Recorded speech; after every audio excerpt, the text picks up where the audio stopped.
Alhamdulillah hamdan katsiran thayyiban mubarakan fi kama yuhibbuna rabbuna wa yarda. Asyhadu an la ilaha illallah wahdahu la syarikalah wa asyhadu anna Muhammadan abduhu wa rasuluhu alladzi la nabiyya ba'da amma ba'du. Kita lanjutkan pembacaan Taisir Karimir Rahman fi Tafsir Kalamil Manan yang ditulis oleh Syekh Abdurrahman bin Nasir As-Sa'di. Masuk kita pada tafsir Quran surat Al-Kahfi ayat yang ke-60 sampai 82. Kita lanjutkan pembacaan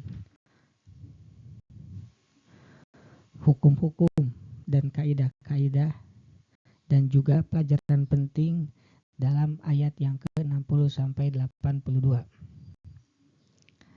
Pelajaran berikutnya, penisbatan kejelekan dan faktor-faktor pencetusnya kepada setan dengan cara bujukan dan penghiasan maksiat dalam bentuk yang indah.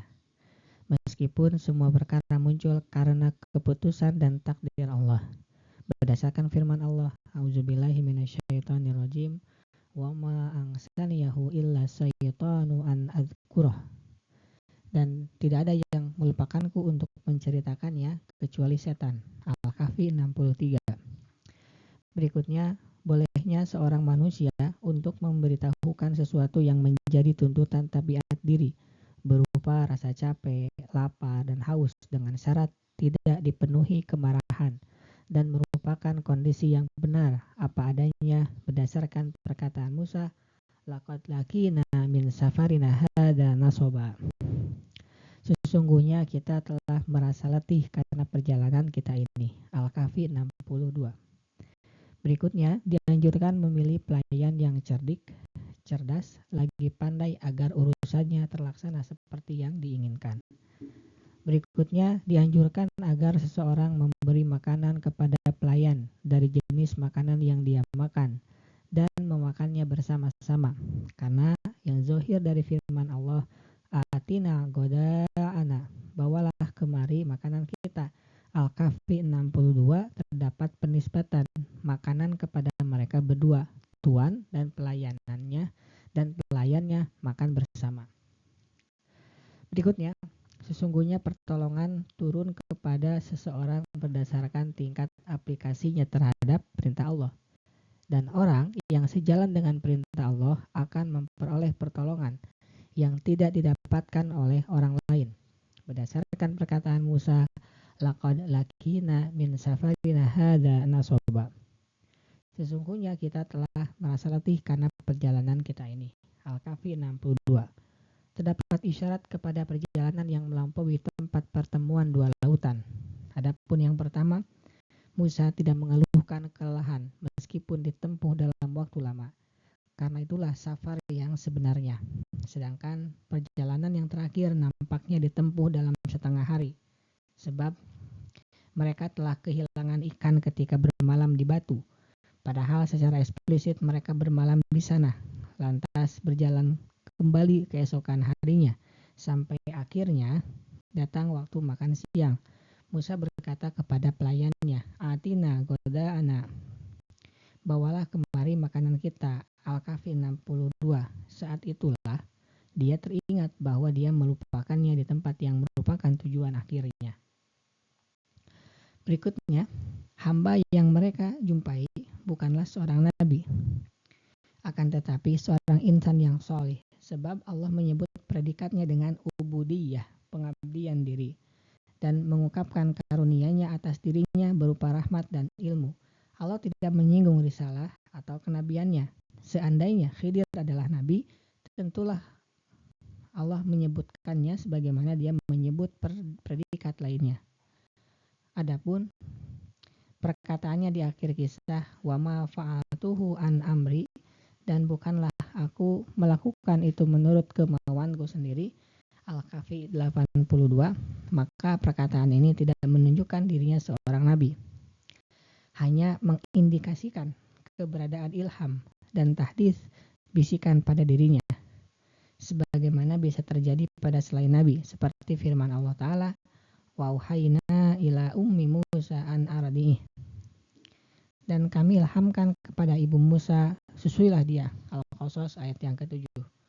Wa auha rabbuka ila nahli anittakhidhi minal jibali buyuta. Dan Robmu mengilhamkan kepada lebah, buatlah sarang-sarang di gunung-gunung. Berikutnya, sesungguhnya ilmu yang diajarkan Allah kepada para hambanya terbagi menjadi dua bagian. Yang pertama ilmu muktasab, ilmu yang diusahakan, dihasilkan seorang hamba melalui kesungguhan dan ketekunannya.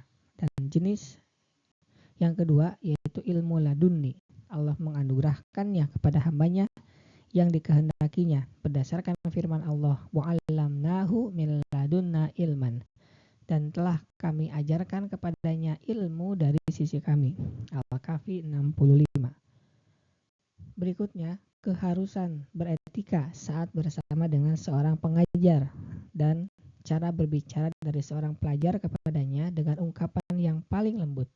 Berdasarkan perkataan Musa alaihissalam, hal attabi'uka ala an tu'allimani mimma ullimta rusyda.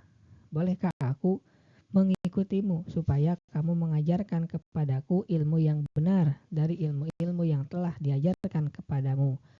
Al-Kahfi 66. Musa mengungkapkan perkataan dengan nada lembut dan musyawarah.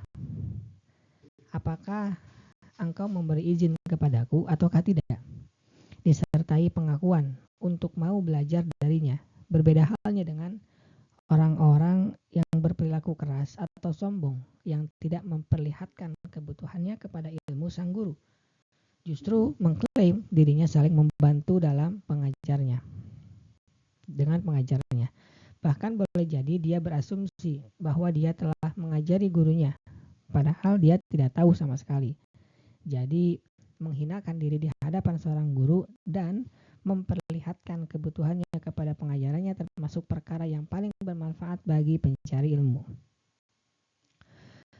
Pelajaran berikutnya, tawadhu orang yang utama untuk belajar kepada orang yang berada di levelnya. Sesungguhnya Musa tanpa disangsikan lebih mulia daripada Khidir.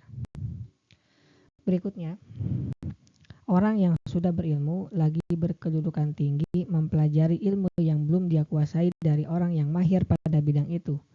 Meskipun kedudukannya dalam ilmu tertentu jauh di bawahnya beberapa derajat. Sesungguhnya Musa alaihissalam termasuk ulul azmi dari kalangan Rasul yang mana Allah menganugerahkan dan mengaruniai kepada mereka ilmu yang tidak dikaruniai kepada selain mereka. Namun pada bidang ilmu yang khusus ini Khidir mempunyai ilmu yang tidak dimiliki oleh Musa. Karena itu Musa sangat antusias untuk belajar darinya. Atas dasar ini tidak sepatutnya seorang faqih lagi muhadis jika kurang cakap dalam ilmu nahwu atau shorof maupun ilmu lainnya tidak mempelajarinya dari orang yang mahir dalam bidang itu meskipun bukan seorang faqih atau muhadis. Kita lanjutkan pada bagian berikutnya. Subhanaka Allahumma wa bihamdika asyhadu an la ilaha illa anta astaghfiruka wa atubu ilaik. Assalamualaikum warahmatullahi wabarakatuh.